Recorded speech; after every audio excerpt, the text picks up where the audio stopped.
Bien.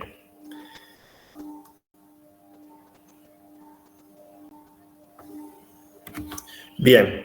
Macizo rocoso. El macizo rocoso es un medio discontinuo, anisótropo y heterogéneo, conformado en conjunto tanto por bloques de matriz rocosa y distintos tipos de discontinuidades que afectan al medio rocoso. Mecánicamente, los macizos rocosos pueden considerarse que presentan resistencia a la tracción nula. ¿Por qué decimos que son anisótropos? Ocurre esto por la presencia de las discontinuidades que se presentan, que pueden ser con orientación preferencial, como puede ser una estratificación, un clivaje, foliación, laminación, los cuales son conceptos que seguramente ya vieron, que son característicos de los tres grandes grupos de rocas. Estas discontinuidades generan diferentes comportamientos mecánicos en el macizo rocoso en función de la dirección de su rumbo y de su usamiento. Son discontinuos. ¿Por qué son discontinuos? Esto es porque cambian su continuidad de las propiedades mecánicas de los bloques rocosos. Esto confiere al macizo rocoso generalmente un comportamiento geomecánico o hidráulico discontinuo.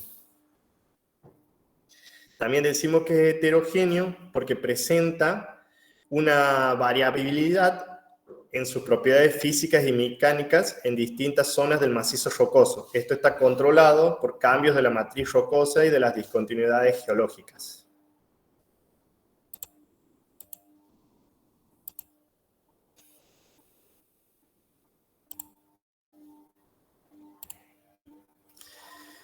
Bien. Es decir, el macizo rocoso ¿por qué está constituido? Básicamente por rocas de diferentes tipos, los cuales poseen a su vez diferentes tipos de minerales, las cuales las conforman. ¿Por qué es importante el estudio de los macizos rocosos en la ingeniería civil? Porque en ellos se van a generar las fundaciones de todas las obras que se quieran construir generalmente, ¿sí? Proveen de materiales para la construcción y a su vez es importante en un rasgo ya macro regional, tener en cuenta cuál es el medio en el cual, cómo puede influir este medio en el cual se va a emplazar una obra.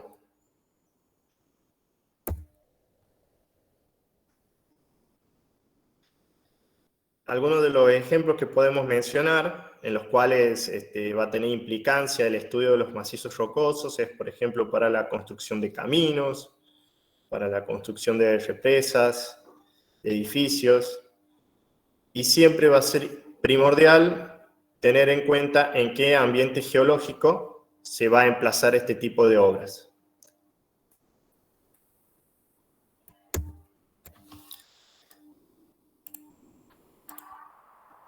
Por favor, chicos, avísenme cualquier cosa si no llegan a ver las diapositivas o algo, las cuales estoy pasando. No inicio la presentación debido a que ya tuve problemas con el Meet, en donde iniciaba la presentación y luego alguien más, por ejemplo, se quería unir a la reunión, minimizaba la pantalla y después ya no les podía volver a compartir. Por eso es que lo estoy haciendo de este modo. Así que cualquier cosa me avisen si no pueden visualizar el PowerPoint. Bien, como mencionábamos, nosotros lo que hacemos, lo que van a hacer como ingenieros, ¿sí?, es estudiar el macizo rocoso. Pero bien, esta es una visión parcial, es un estudio parcial de todo, ¿sí? Lo que también se debe hacer es una correlación acerca de en qué ambiente se encuentra emplazado, para tener así una visión más realista y para saber también qué problemas pueden ocurrir a futuro debido a la modificación del ambiente y a la modificación del emplazamiento de la obra que se va a provocar cuando se inicie. Es muy importante para ello estudiar lo que son las propiedades mecánicas y el comportamiento de los materiales y del entorno. ¿Qué es lo que nos va a dar esto? nos lo va a dar las características físicas que tenga el macizo, sus condiciones de resistencia y sus variaciones de comportamiento en relación al tiempo. Todo esto engloba lo que estudia generalmente la geotecnia.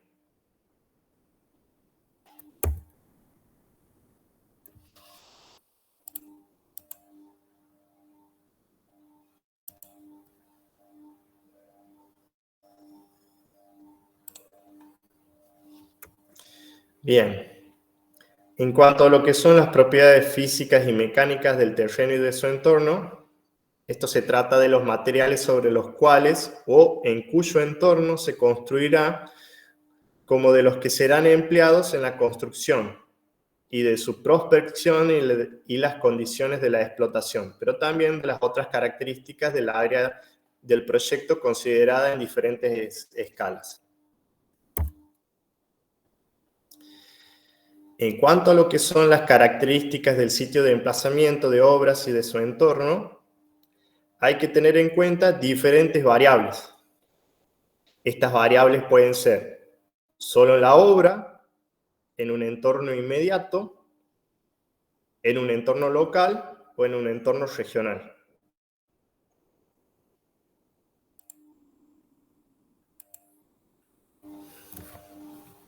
Lo que son las variables que influyen solo en la obra.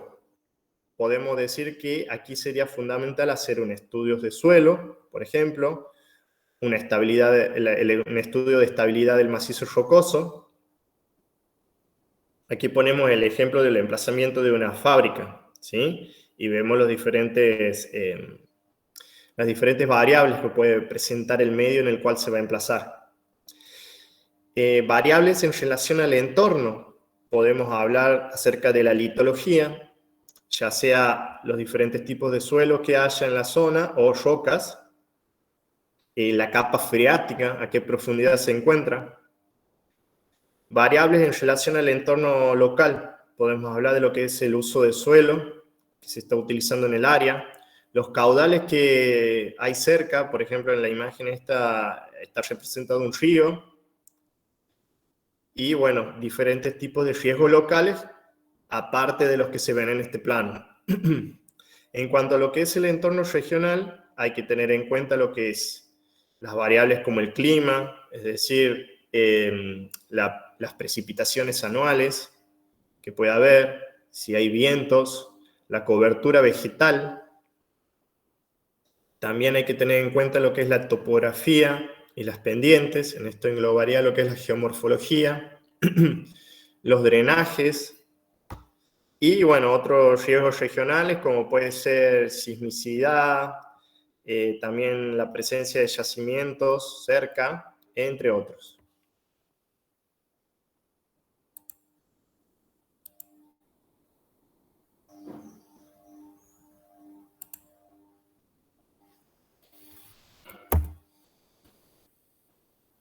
Bien, habíamos dado al principio lo que es una definición de un macizo rocoso, ¿sí? También podemos considerarlo como un complejo natural, considerado in situ, que está determinado por una composición litológica con una estructura definida y en un cierto estado de conservación. Esto nos va a dar unas propiedades geomecánicas que van a determinar un comportamiento.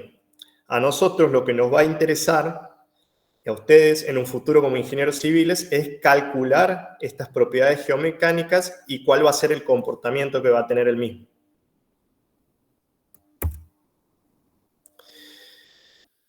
¿Qué es lo que va a definir las características de un macizo rocoso? Lo va a definir lo que es la litología, es decir, el material con el que está compuesto, la estructura del macizo, es decir, su organización, la organización litológica que presenta, si presenta estratos, si presenta foliación, si presenta clivaje, si presenta diferentes contactos entre las diferentes litologías, su estado en cuanto a su grado de alteración y meteorización, su tipo y grado de fracturación, ¿sí? Esto lo que nos va a dar va a ser determinadas propiedades físicas, químicas y mecánicas, las cuales van a dar un determinado comportamiento potencial a este macizo.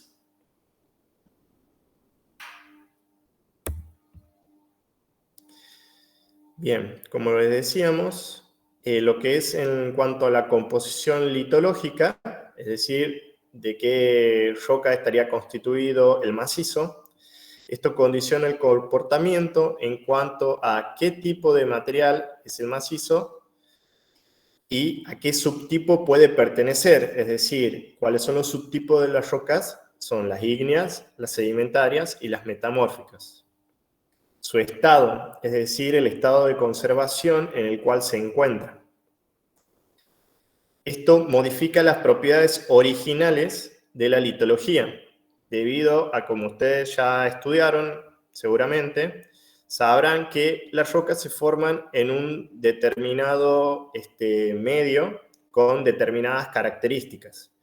Cuando son expuestas a la superficie, el medio en el cual se encuentran es un medio bastante hostil ante esa roca que se formó en otro tipo de ambiente, en otro tipo de condiciones. Entonces lo que se producen son diferentes tipos de alteraciones, a las cuales se les denomina meteorización, que puede ser física o química o combinada. En lo que es la estructura primaria, que es la estructura original del macizo, esto condiciona el comportamiento según el tipo de roca. Esto está ligado, bueno, a la composición litológica del macizo y también según la posición espacial en la que se encuentran en relación con los refuerzos que van a actuar sobre él, como puede ser lo que es la estratificación, la esquistosidad, pliegues, entre otros. Y la estructura secundaria, que esta vendría a ser la modificación de la estructura original. Esto condiciona el comportamiento según la ubicación relativa, la frecuencia, disposición y características de las estructuras secundarias como son el diaclasado, la fracturación, el fallamiento y la posición espacial. Estos son movimientos sufridos desde su origen en cuanto a su relación con los esfuerzos que van a actuar sobre el macizo. Todo esto va a definir el comportamiento mecánico del macizo.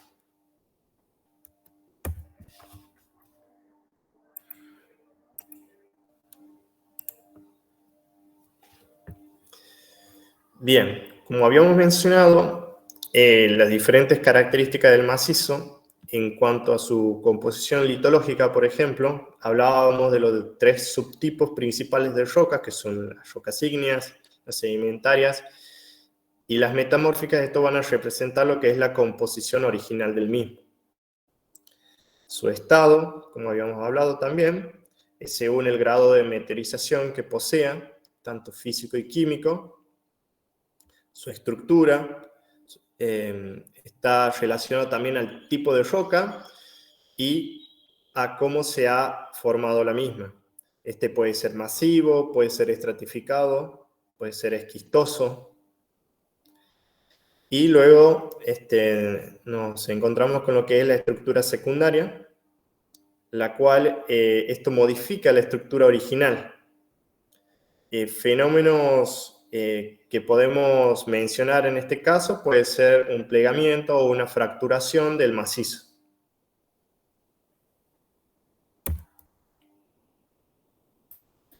Bien. Como ingenieros, el día de mañana, a ustedes lo que les va a interesar es cómo calificar la calidad del macizo y cómo expresar con números a la naturaleza. Es decir, darle una escala empírica a la calidad del macizo. Para eso, hacía falta dar una herramienta para que se pueda manejar en las grandes obras y para que puedan realizar los cálculos. Es decir, lo que son los materiales, los diseños y las estimaciones económicas, que es muy importante antes de arrancar una obra. Hacer un correcto presupuesto acorde a las dificultades y eventualidades que se van a presentar para realizar la misma.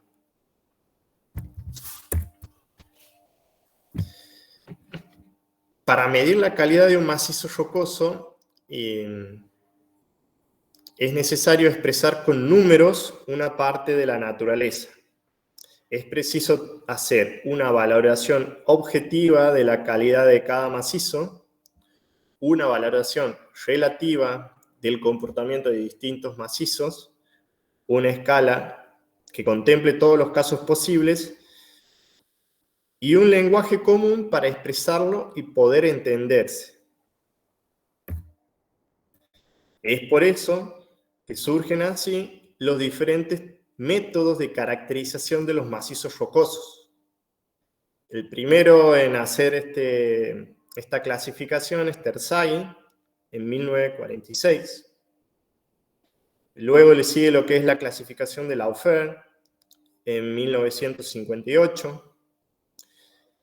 Luego le sigue el Rock Quality Designation, o RQD, en 1964, de Der.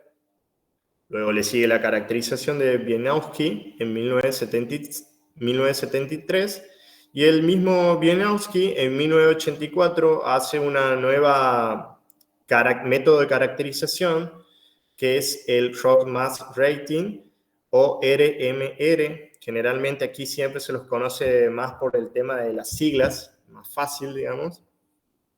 Luego sigue el método Q de Barton, que generalmente es para caracterizar macizos rocosos en donde se quiere construir un túnel. Y luego el Rock Structure Rating, RSR, en 1974 de Jacobs. Bien. Como habíamos hablado, aquí es fundamental siempre tener en cuenta lo que es, y lo vamos a reiterar en toda la clase, conocer el tipo litológico y estructural que poseerá el macizo. Hay que conocer lo que son las discontinuidades y la modificación de la estructura y su estado de conservación, para así determinar los posibles riesgos que se pueden presentar. En este caso, bueno, en la imagen se observa cómo se estaba queriendo emplazar un camino, ¿sí? Y se observa cómo, debido a esa modificación en el ambiente primario, digamos, de ese macizo, se generó un deslizamiento de ladera.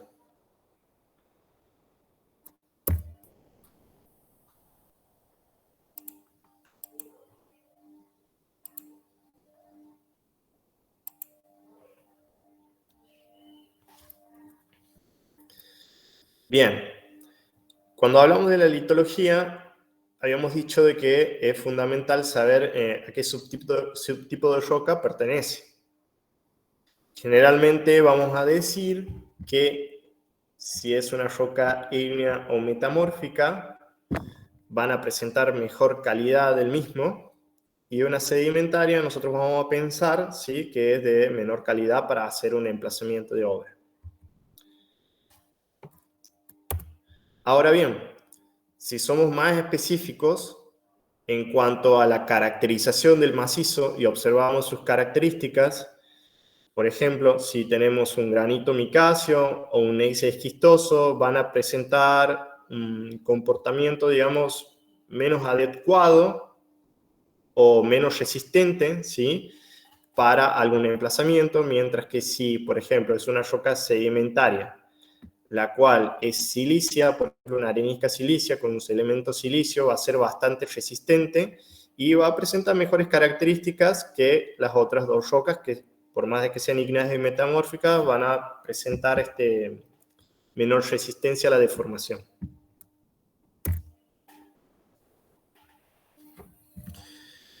Bien. Los condicionantes genéticos de la resistencia están relacionados a lo que son el engarce entre los cristales y su vínculo molecular que constituyen la roca. En este caso sería, por ejemplo, de las rocas ígneas, los cuales se traducen en una estructura homogénea y resistente. También lo van a encontrar en la bibliografía como masiva. En cambio, la disposición de las partículas en capas, como son los estratos, y su vinculación indirecta a través de un cementante, como en el caso de las rocas sedimentarias, se traducen en una masa heterogénea con planos de diferente resistencia.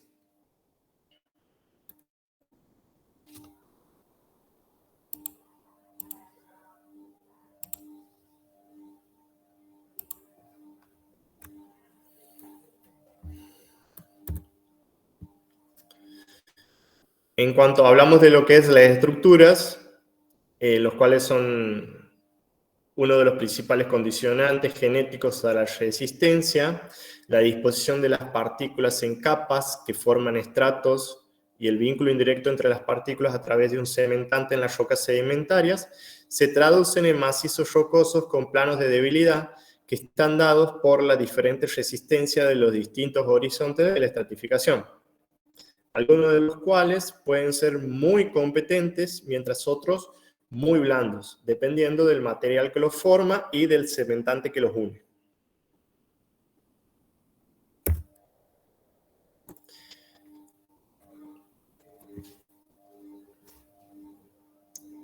En principio, la trabazón y el vínculo molecular entre los cristales de las rocas ígneas y las rocas metamórficas se traducen en macizos originalmente resistentes, pero la abundancia de minerales frágiles o débiles, digamos, como es la mica, en algunas rocas ígneas, o su ordenamiento preferencial de las micas en algunas rocas metamórficas, como lo es la esquistosidad, como ocurre en el gneiss esquistoso, hacen que tales propiedades pasen al macizo, disminuyendo así su resistencia al definir planos de debilidad.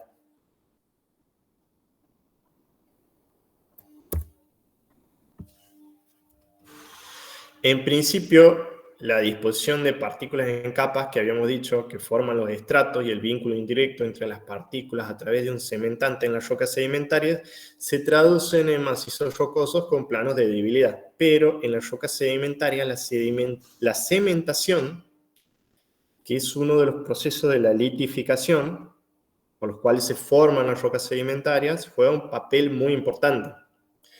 El tipo de cementante y el grado de cementación de la roca, que también depende del nivel de litificación alcanzado, definen la resistencia. En general, la sílice y los carbonatos son cementantes que hacen que las rocas sedimentarias los presenten una resistencia mecánica muy elevada, ya que se introducen y llenan todos los espacios vacíos, siendo finalmente la resistencia de la roca la resistencia de su cementante y se eliminan así los planos de debilidad propia de las estructuras sedimentarias. Para que tengan en cuenta, las rocas sedimentarias con una cementación silicia generalmente se comportan de forma muy parecida a lo que es el hormigón, ¿sí? Para que lo tengan de referencia.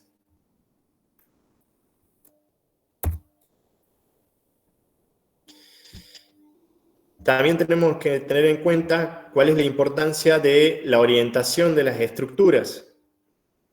En una visión regional, ¿sí? Tenemos que hacer un análisis tectónico para ver si las estructuras presentan basculamiento o plegamientos, ¿sí? Esto va a generar una debilidad selectiva según la dirección de las fuerzas que nosotros apliquemos.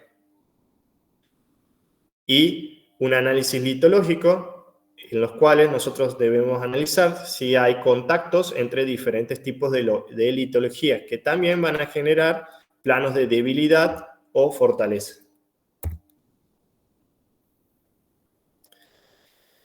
En cuanto a lo que son las estructuras primarias, en las rocas sedimentarias, la disposición en capas de partículas de un mismo tipo o característica permiten considerar diferentes grados de resistencia según los planos de estratificación. Esto le confiere al macizo sedimentario un comportamiento que es variable en función de la posición de esos planos en relación a los esfuerzos incidentes. En las rocas sedimentarias o en las metamorfitas con esquistosidad, el buzamiento del plano de debilidad incidirá directamente positivo o negativamente en la estabilidad de los taludes rocosos. La la estructura primaria puede prevalecer, pero puede haber una basculación que modifique las condiciones originales. Observen, por ejemplo, estos dos ejemplos, en los cuales en uno presentan una estratificación horizontal prácticamente, y los cuales al hacer un desmonte para la construcción del camino será mucho más estable que esta figura de la derecha, en la cual se observa un basculamiento, un plegamiento de los estratos de su estructura primaria, los cuales le genera una determinada inclinación, un buzamiento, que esto a posterior generará una situación más inestable al momento de hacer el desmonte.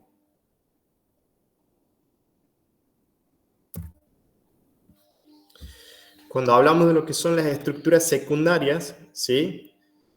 Vendrían a ser lo que son una estructura original modificada, la cual deriva en otras estructuras secundarias. Un ejemplo son los pliegues, por ejemplo, como se observan en los ejemplos de aquí abajo, estos dos de aquí abajo, ¿sí?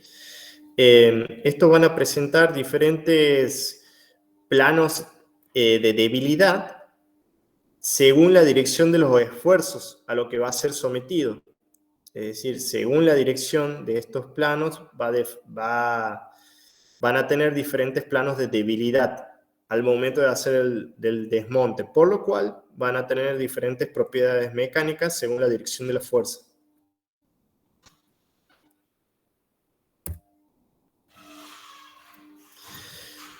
Es muy importante y primordial, ¿sí? Tener en cuenta lo que son las discontinuidades en el macizo.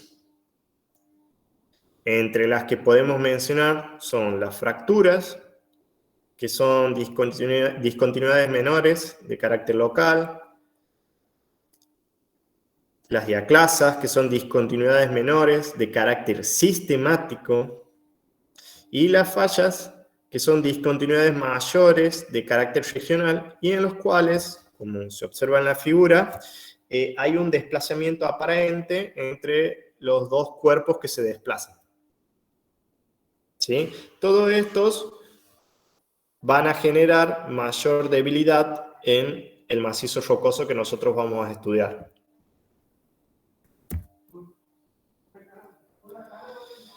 Bien.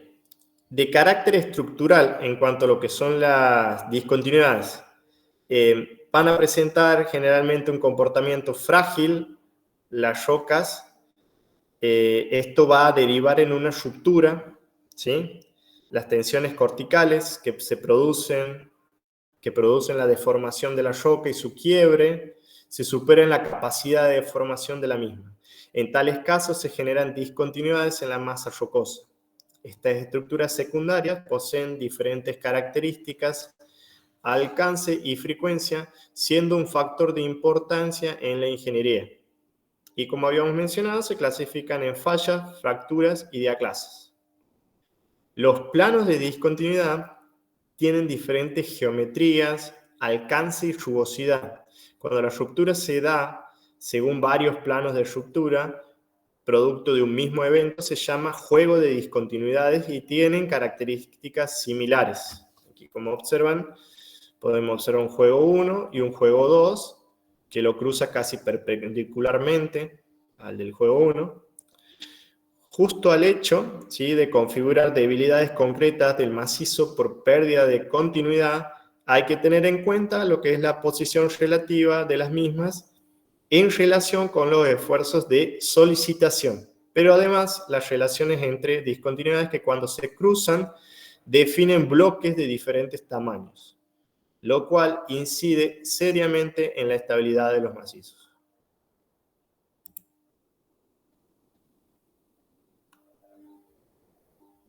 Bien, como habíamos mencionado, para tener, hay que tener lo que es una visión general, ¿sí?, del ambiente, un análisis regional. Para eso se debe estudiar las fallas que se emplazan en lo que es la región de estudio. Y ya una teniendo una visión particular, hay que tener en cuenta lo que son las fracturas que pueda presentar el macizo y las diaclasas, las cuales son todas superficies de discontinuidad que le va a generar debilidad al mismo.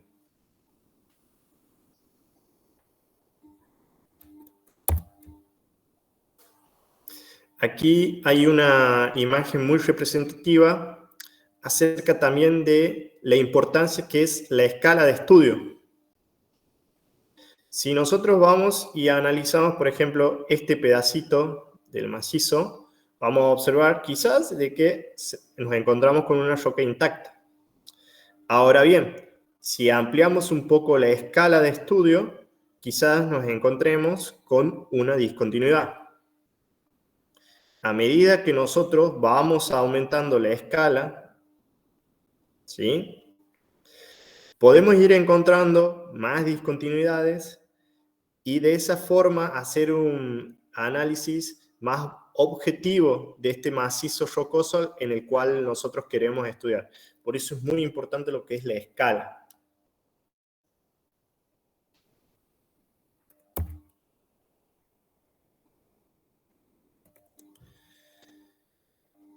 Algo también, una característica muy importante que habíamos mencionado, es la importancia de estudiar la alteración que posea este macizo.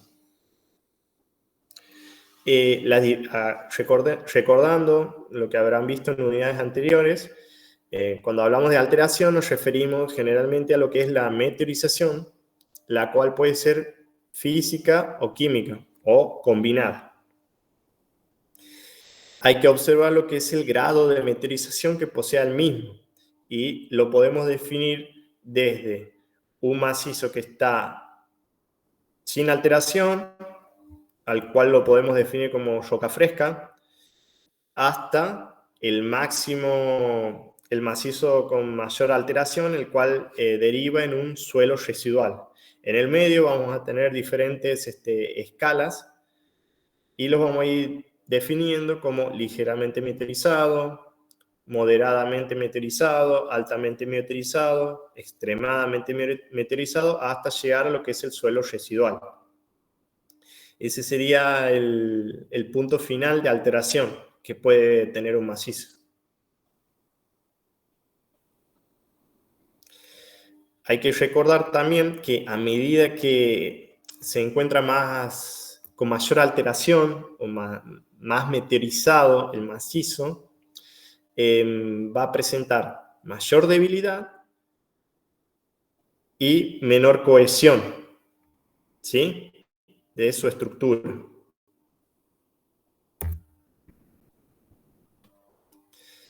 Bien, vamos a hacer aquí un repaso un poco de lo que era la meteorización. Es un fenómeno que afecta decisivamente, las condiciones mecánicas de los macizos rocosos. Un macizo puede ser de una roca resistente, no ser estratificado, no estar plegado ni fracturado o diaclasado, y puede presentar resistencia nula si sus componentes se encuentran suficientemente meteorizados. La meteorización es un proceso de índole físico-químico que altera los minerales y puede llegar a disminuir drásticamente su resistencia. Un granito, por ejemplo, que tenga sus feldespatos alterados, pierde la consistencia y la capacidad de soporte de una roca típicamente competente. Algunos fenómenos ligados a estos procesos son la hidrólisis, la oxidación, la reducción, la carbonatación, entre otros.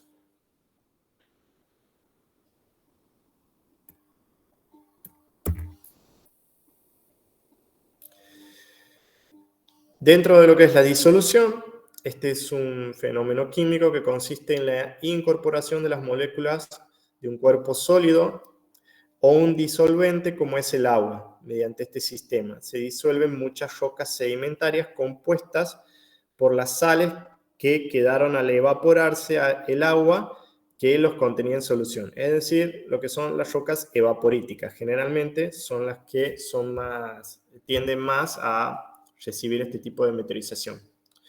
Luego está lo que es la hidratación, que es el proceso por el cual el agua se combina químicamente con un compuesto.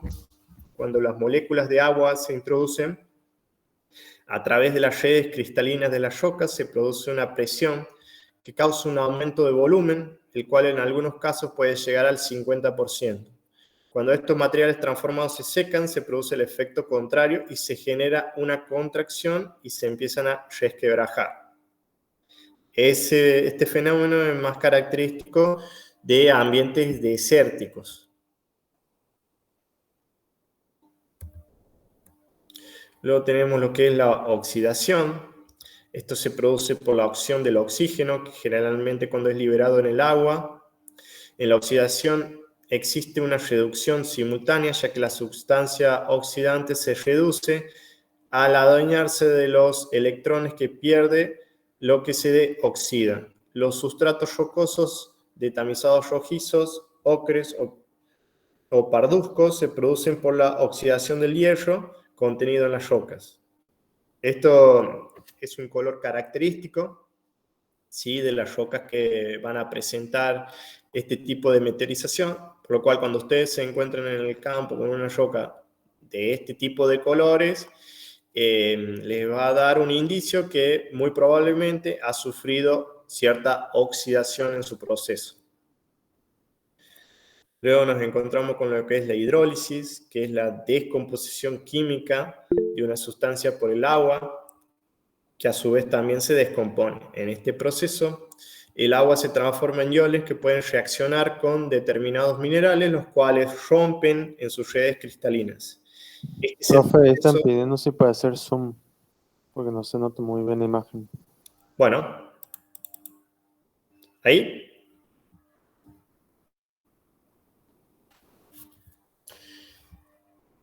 Bien, este es el proceso que ha originado la mayoría de los minerales arcillosos. Un proceso característico de la hidrólisis, quizá lo vieron cuando estudiaron las rocas sedimentarias, es el que se produce en los feldespatos que contiene, por ejemplo, el granito y que posteriormente da como resultado minerales arcillosos como es la kaolinita. Luego tenemos lo que es la carbonatación, que consiste en la capacidad del dióxido de carbono para actuar por sí mismo o para disolverse en el agua y formar ácido carbónico en pequeñas cantidades. El agua carbonatada reacciona con rocas cuyos minerales predominantes son el calcio, el magnesio, el sodio o el potasio, dando lugar a carbonatos y bicarbonatos. En este tipo de proceso es importante saber qué tipo de rocas son las que contienen estos minerales. En este caso sería una roca característica, es la caliza o la dolomita, que representan cerca del 30% de las rocas sedimentarias que se hallan en la superficie. Otros fenómenos de alteración que podemos mencionar es la acción biológica, en los cuales los componentes minerales de las rocas pueden ser descompuestos por la acción de sustancias liberadas por organismos vivos, tales como son los ácidos nítricos, los amoníacos, dióxido de carbono, que potencian la acción del agua como agente erosionante.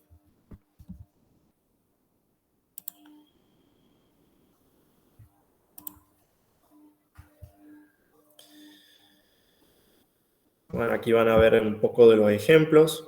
Los componentes minerales de las rocas pueden ser descompuestos, aquí como habíamos mencionado, por la acción de estas sustancias liberadas por los organismos vivos, como habíamos mencionado. Bueno, aquí hay una evolución del macizo rocoso hacia un suelo residual, debido al intemperismo que sufrió el mismo.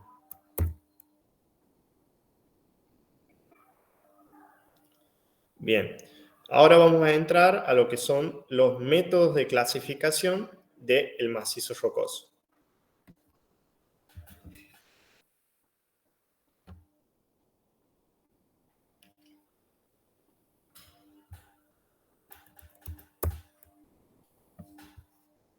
Bien, al principio, los primeros métodos que surgieron para la caracterización del macizo fueron los de Terzaghi y los de Laufer. Estos eran unos métodos más cualitativos del mismo. Esto generaba mayor incertidumbre. Posteriormente fueron saliendo más métodos de caracterización, los cuales fueron más cuantitativos o cualitativos, los cuales ayudaron a mejorar esa caracterización que se buscaba del macizo. Como habíamos mencionado, lo que son el RQD, el de Beniowski, el método Q, el RSR y el RMR de Beniowski también.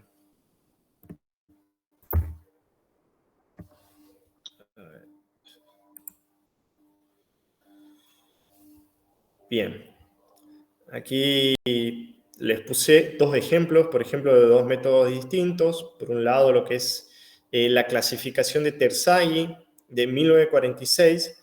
Este es un método de caracterización más descriptiva, en la cual se iba los diferentes estadios de roca, las clasificaba desde una roca intacta, una roca estratificada, luego iba a una roca moderadamente fracturada, hasta el punto final que nos encontramos con una roca triturada químicamente intacta, es decir, 3 diferentes estadios de roca en las que clasificaba. Y la misma podía también determinarse como una roca compresible o una roca expansiva.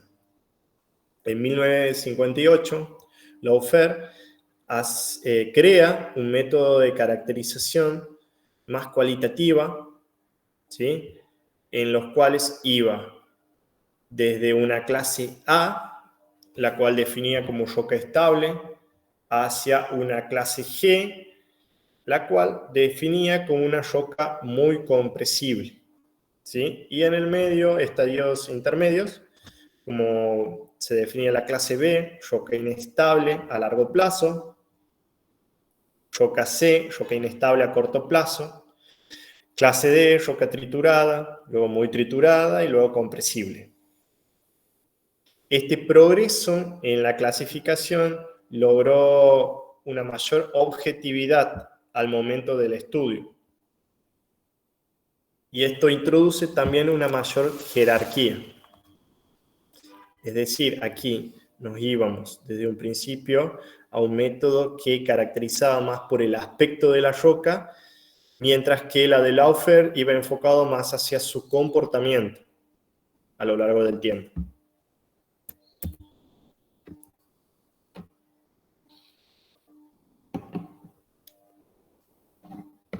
Bien. Ahora vamos a hablar de lo que es el método RQD de Der en 1964. Para este método de caracterización, ¿sí?, es necesario realizar perforaciones. De la perforación se sacarán los testigos y a partir del testigo se hará el estudio de las diferentes muestras para así determinar un valor de calidad del mismo.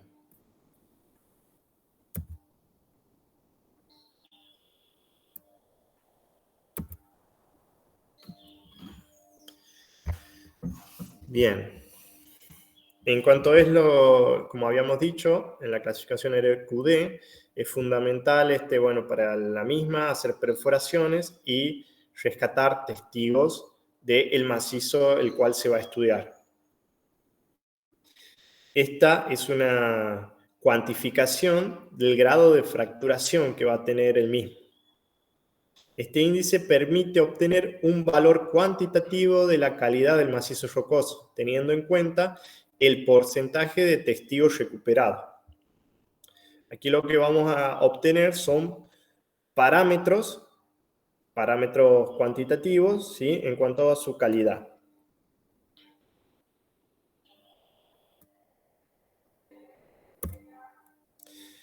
Para realizar el estudio RQD, lo que se va a tener en cuenta va a ser, a partir del testigo recuperado, todas las partes del testigo que posean más de 10 centímetros, ¿sí?, de largo, se lo va a multiplicar por 100 y se va a dividir por la longitud del sondeo. ¿Sí? Es decir, van a observar, bueno, aquí no se observa mucho, pero generalmente no se recupera el testigo perfecto. Siempre se van a encontrar discontinuidades en el macizo. Lo que se busca aquí es recopilar todas las partes del testigo que superen los 10 centímetros, ¿sí? Se los va a utilizar para esta clasificación RQD.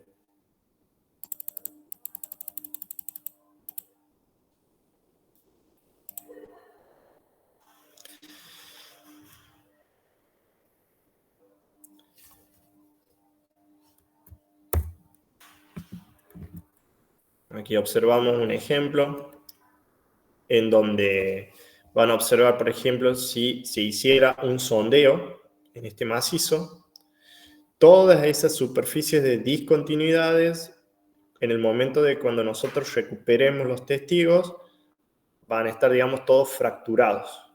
Y a nosotros únicamente nos va a interesar para el estudio, van a ser todas las partes que superen los 10 centímetros de largo.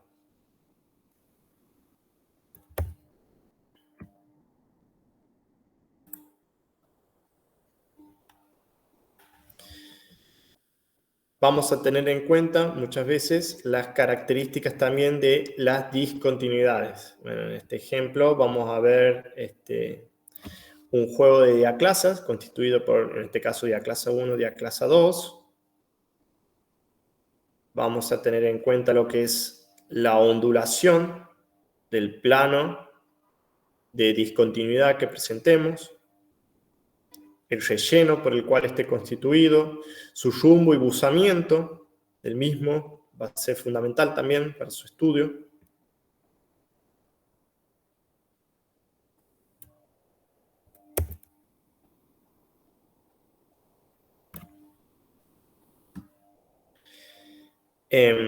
Una de las características fundamentales al momento de estudiar lo que son las discontinuidades es su rugosidad.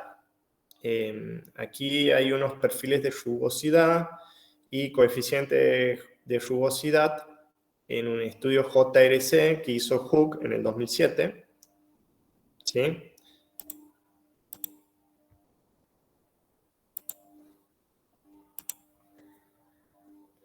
El tema de la rugosidad es muy importante dentro de las discontinuidades porque van a generar mayor fuerza tensional para evitar un posible movimiento debido a alguna fuerza actuante sobre esos planos de debilidad. Otra característica importante a estudiar en el tema de las discontinuidades va a ser el espaciamiento que tengan estas discontinuidades. Si están muy abiertos o si están pegadas las mismas. ¿Cuál va a ser su estadio de los bordes? Aquí no se ve bien la imagen. Pero esto se refiere a lo que es el grado de alteración que posean estas discontinuidades. Debido a que siempre estos planos de debilidad van a ser más susceptibles a lo que es la meteorización. Otra característica a tener en cuenta va a ser las familias de discontinuidades que podamos encontrar. En este ejemplo vamos a encontrar dos familias. Unas en este sentido, si podemos decir que aquí hay puntos cardinales, podríamos decir que sería en sentido suroeste-noreste, y otra que va en sentido casi oeste-este. Vendrían a ser dos familias de discontinuidades que van a generar diferentes tamaños de bloques, los cuales también van a tener gran importancia al momento de su estudio. Otra característica importante que vamos a necesitar para el estudio de las discontinuidades va a ser el relleno de los cuales esté constituido estas discontinuidades. Pueden haber diferentes tipos de rellenos, pueden haber rellenos cementantes, rellenos con matriz de roca triturada, o puede directamente no tener relleno y directamente estar espaciado. La persistencia de las discontinuidades, esto hace referencia a si la discontinuidad va por todo el macizo o solamente va por algunos tramos del mismo. ¿Sí? Y bueno, como ya habíamos mencionado, lo que es la rugosidad y lo que es el rumbo y el buzamiento de las diferentes discontinuidades.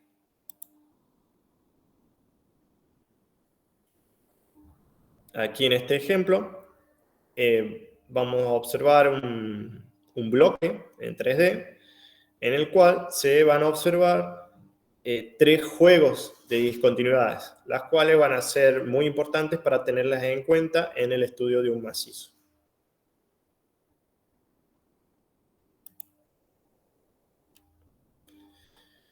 Bien, cuando hablamos de características de las discontinuidades, habíamos dicho también que es muy importante lo que es la apertura y el relleno. ¿Sí? Aquí, bueno, van a ver algunas representaciones.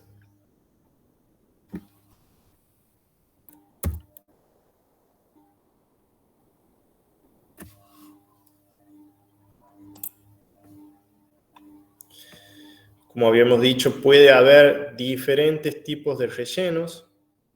¿Sí? En este caso, bueno, hay un relleno vegetal dentro de lo que son las discontinuidades.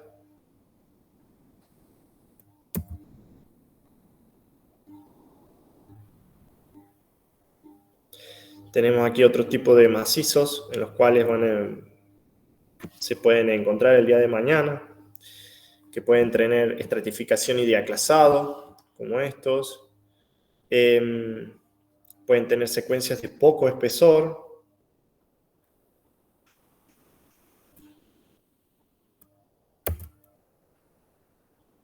Bien.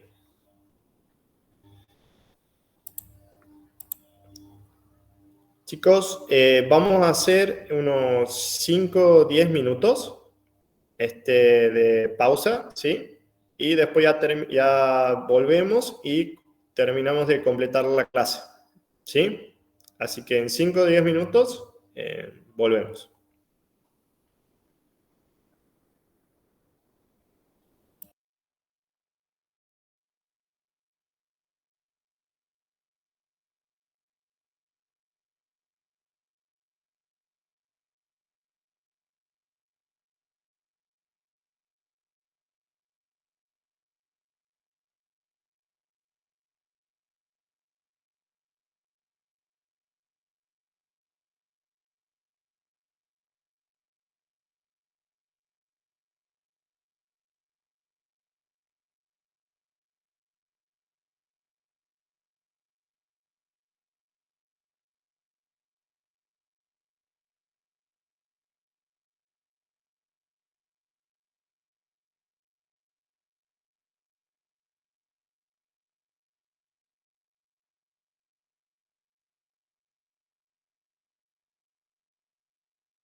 Chicos, bueno, vamos a continuar para poder finalizar lo que es la clase de hoy. Por favor, díganme, ¿alguno tiene alguna duda de lo que fuimos viendo? ¿Tienen que hacer alguna consulta? ¿Quieren que veamos algo? Y si no, bueno, continuamos.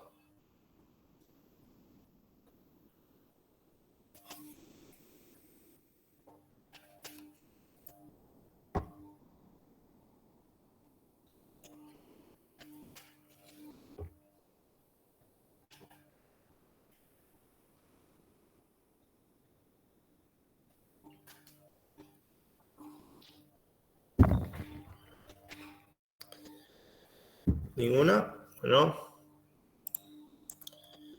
Vamos a continuar entonces viendo los métodos que nos quedan para la clasificación de los macizos. Tenemos los dos métodos, digamos, que hizo Wieniawski en el 73 y en el 74.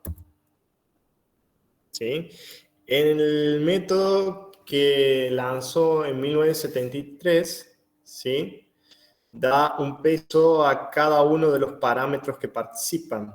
En este caso tiene en cuenta lo que es el EQD, que lo vimos anteriormente, a la alteración de la roca, a la resistencia de la roca sana, a la separación que pueden tener las diaclasas, es decir, la medición de su espaciamiento, la apertura interna que puedan tener, su continuidad o extensión, es decir, la persistencia, si hay flujo de agua, es decir, si está la freática cerca, y la orientación de las diaclasas en cuanto a su rumbo y buzamiento.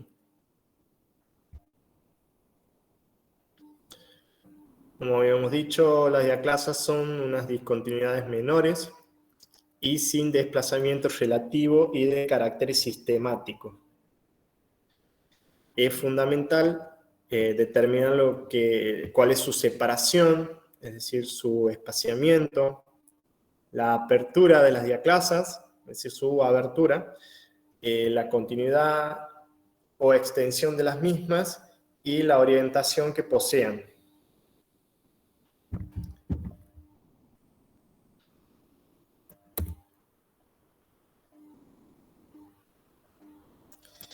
En esta clasificación tiene en cuenta lo que es la resistencia de la roca sana a la compresión simple. Este ensayo de compresión simple se efectúa mediante la utilización de un fragmento de roca, un cilindro de roca, ¿sí?, el cual se lo pone en una prensa y se determina cuál es su presión de quiebre o de ruptura. Y se la determina en una medida que va a representarse en kilogramos sobre centímetro cuadrado. Como habíamos dicho también, bueno, va a tener en cuenta lo que es la separación de las discontinuidades, ¿sí?, la presencia de agua, la persistencia, que como habíamos dicho es la continuidad de esa discontinuidad a lo largo del macizo, y su rumbo y buzamiento de las diferentes familias que van a constituir esas diaclasas que tendrá el macizo.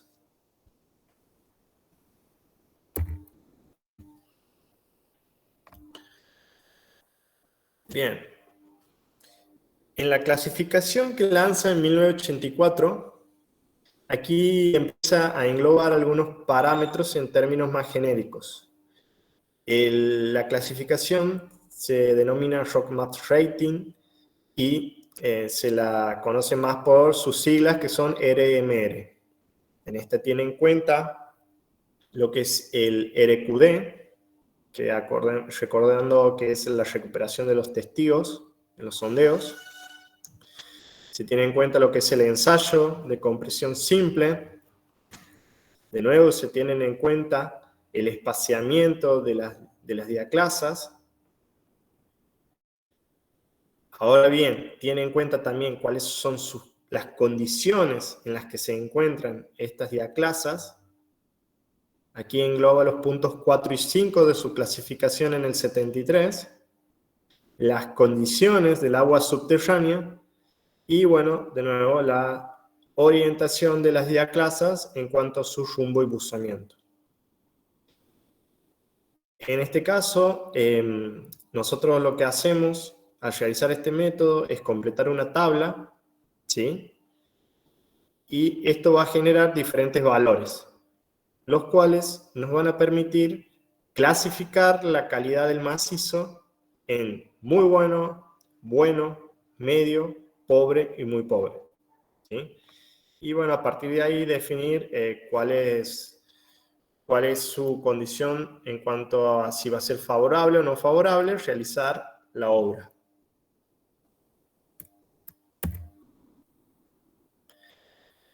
Luego tenemos lo que es el método de clasificación de Barton de 1974. Este modelo de Barton, también conocido como Quality, se lo menciona solamente con la letra Q, ¿sí? Aquí tiene en cuenta diferentes parámetros. Este método de clasificación Q lo podemos obtener a través de una fórmula, ¿sí? En donde Q, ¿sí? O sea, va a poseer mayor calidad cuanto mayor sea su número, su resultado, el cual va a ir desde 0,01, el cual va a ser excepcionalmente pobre el macizo, y cuando puede ir hasta más de 400, su valor va a ser excepcionalmente bueno el mismo. ¿Cuáles son los parámetros que tiene en cuenta, en este caso, la clasificación Q o Quality? Vamos a decir que va a ser directamente proporcional, ¿sí? Su calidad en cuanto al método RQD, por recuperación de los testigos en los sondeos, ¿sí? También va a tener en cuenta la rugosidad de las discontinuidades. Mientras más rugosa va a ser más favorable, digamos, a que sea un macizo más estable. Y las condiciones del agua. Esto hace referencia a la presencia de agua.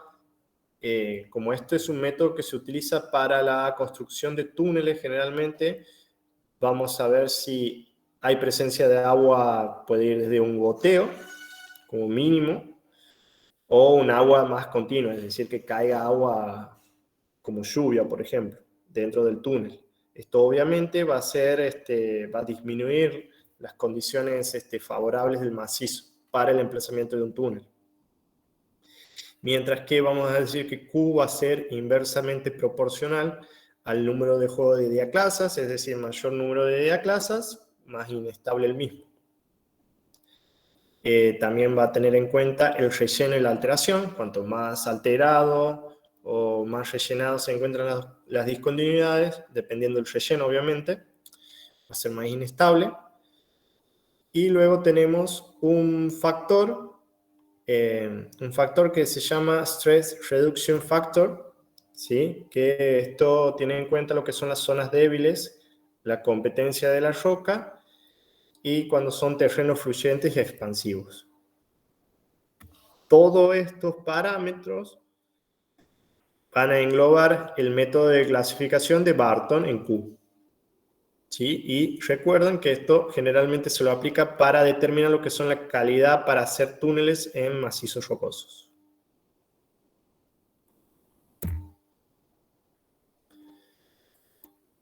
Bien, aquí, bueno, mencionamos que en este método lo que incorpora son el número de juego de diaclasas, que tiene en cuenta la rugosidad de las discontinuidades, toma en cuenta también el relleno y la alteración de las mismas, y este factor,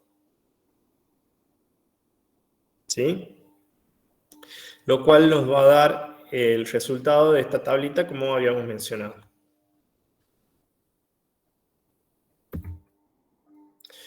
Luego tenemos lo que es el método de Jacobs de 1974. El método de Jacobs es el de Rock Structure Rating, o RSR, ¿sí? El cual establece un modelo sumatorial teniendo en cuenta lo que es la geología, ¿sí? El tipo de roca, la estructura de la roca, la fracturación de la misma, es decir, en qué rumbo y buzamiento se presentan, su frecuencia, es decir, la familia de discontinuidades que pueda presentar el macizo, y el efecto del agua, es decir, la afluencia prevista para la misma. Con esto podemos decir que serían todos los métodos, por lo menos conocidos hasta ahora, o los que más se utilizan para caracterizar los macizos rocosos.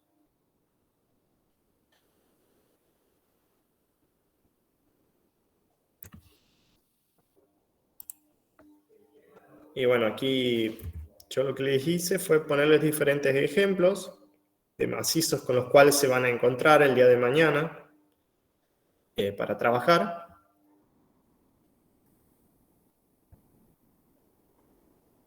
En este caso son rocas sedimentarias, son areniscas estratificadas. En este caso, además de esos dos juegos de familias de diaclasas que estamos viendo, juego 1 podríamos decir que son estas verticales, y juego 2 estos horizontales o casi horizontales que los cortan casi perpendicularmente. Observamos aquí la presencia de diques, que son rocas ígneas intrusivas, que también van a modificar la estructura y la estabilidad del mismo. Por eso hay que tener en cuenta todos los factores en relación a la escala en la cual estudiamos el mismo. Aquí tendríamos el dique visto mucho más de cerca. También es fundamental, hay que recordar lo que son los contactos entre diferentes litologías. Aquí vamos a observar el contacto entre dos tipos de litologías, algo más masiva y esto un poco más estratificada y diaclasada que la litología de abajo.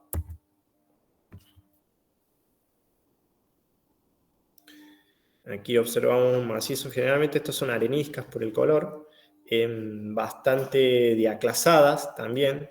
Sobre todo aquí hay una familia que predomina, que es casi horizontal, muy similar a lo que es la estratificación que puede presentar, y esta familia así como que viene en diagonal.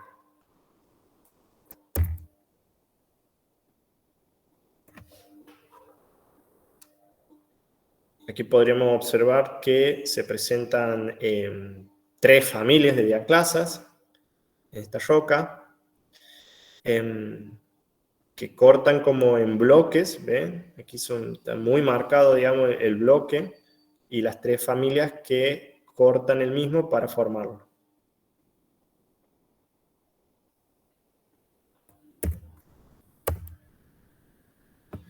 Aquí observamos más diaclasas. También familias en vertical y en horizontal se pueden observar.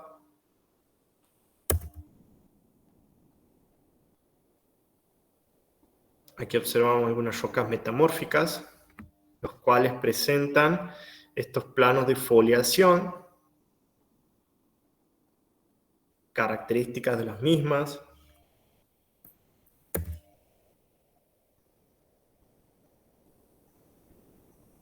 En este caso también lo observamos, aquí son rocas esquistosas,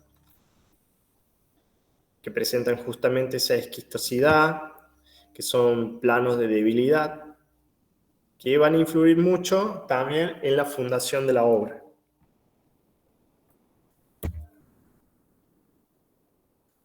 Aquí observamos unas diaclasas, en este caso bastante espaciadas.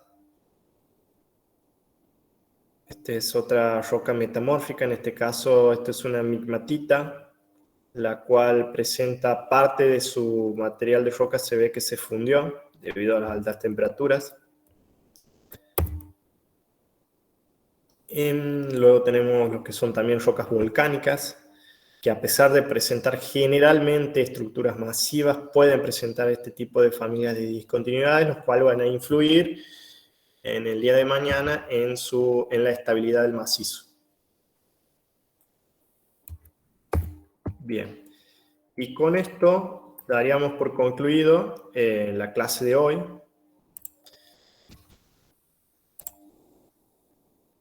¿Sí? Así que bueno, chicos, lo único que quedaría sería vernos la semana que viene.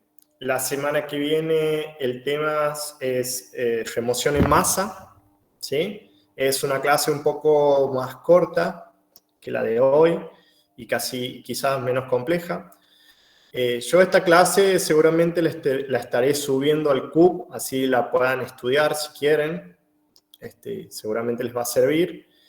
Y bueno, lo único que me faltaría sería coordinar con ustedes algún horario de consulta en la cual quieran ir, pero eso lo vamos a hacer por el grupo de WhatsApp, ¿sí? Su ayudante les va a preguntar, Paula, les va a preguntar en qué horario podría ser, así coordinemos entre todos, ¿sí? Para alguna duda que tengan del teórico o alguna duda que les surja de los trabajos prácticos. Así que, bueno, chicos, aquí concluiríamos la clase de hoy y ya saben, cualquier cosa, las dudas las vamos a ver en la futura clase de consulta que tenemos que coordinar. ¿Sí? Así que tengan buenos días. Gracias, profe. Chao. Por nada. Hasta luego.